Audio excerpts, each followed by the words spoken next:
I'm Ava. And I'm Beth. This is Calculus AB.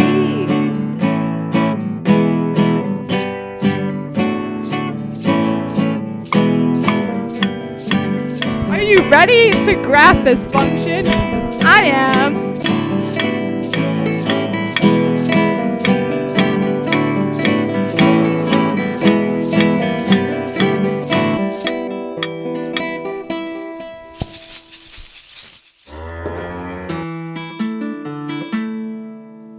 To be or not to be continuous, that is the question.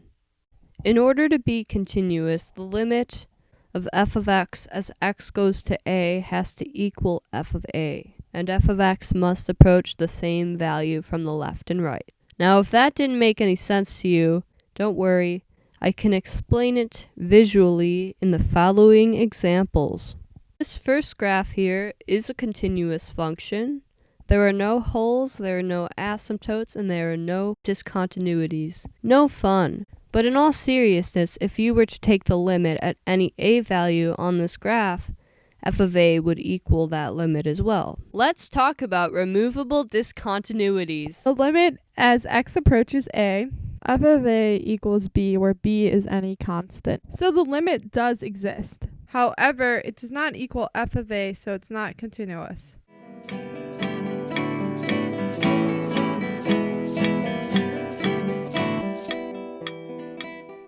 Now we're going to talk about jump discontinuities. Jumped? Yikes. No, we're talking about jump.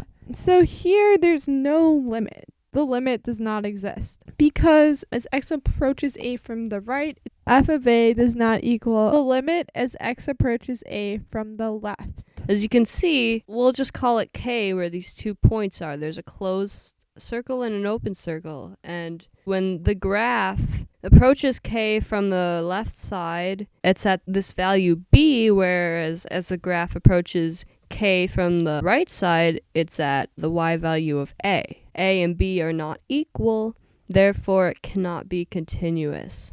An important thing to note is you see those lines there, they are not connected at all. That's just a drawing. That was just a creative impulse of mine.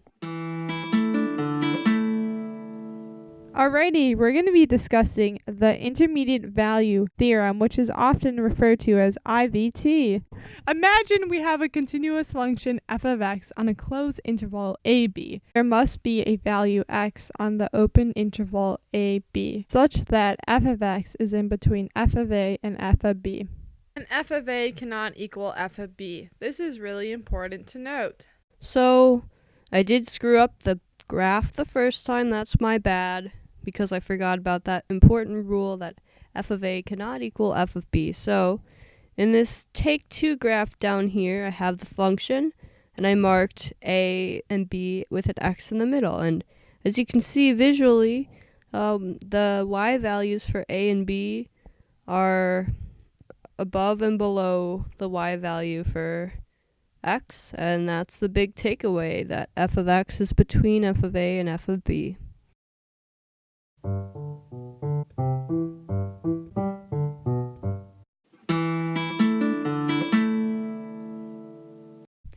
Does IVT apply?